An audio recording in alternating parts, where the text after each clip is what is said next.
par Nyindewa Atakpama, auteur de « La nuit est longue, mais la révolution vient ». Lomé, le 23 octobre 2025. Henri Kudjolu Dogo a écrit 2 livres. Le second contredit tout ce que défendait le premier. En 1982, après 17 ans comme cheville ouvrière de la planification togolaise, il écrivait « Doit-on remettre en cause la liberté, la justice, la démocratie au nom de la stabilité ?» Cette question du ministre du Plan contenait sa propre réponse « Non, 1000 fois non ». L'État doit permettre aux citoyens de s'épanouir dans une société de liberté individuelle et collective garantie. 43 ans plus tard, il publie À l'ombre du baobab.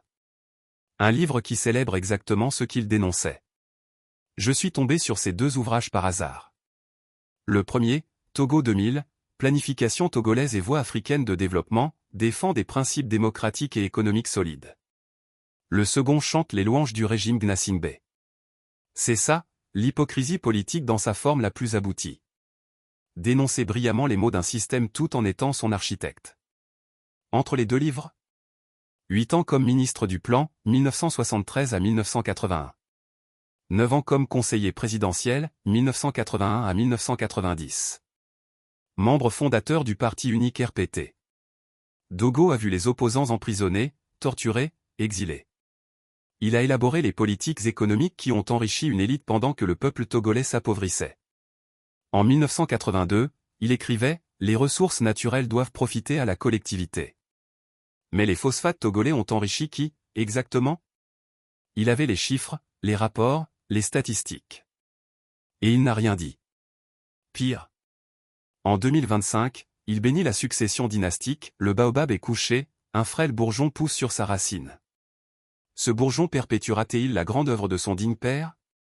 C'est là mon vœu le plus cher. Son propre conseil de 1982.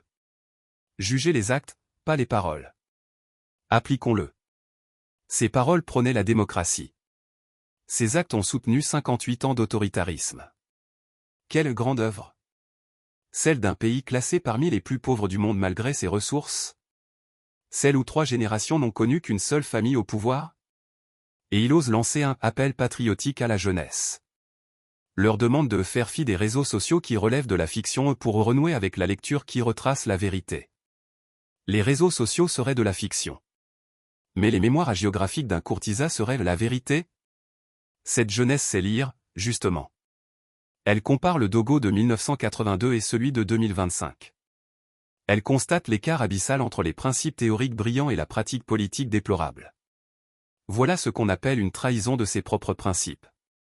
Nyindewa Atakpama, auteur de « La nuit est longue, mais la révolution vient ». Voir plus. Actualité politique. Politique togolaise. Cours d'histoire du Togo. Abonnement presse.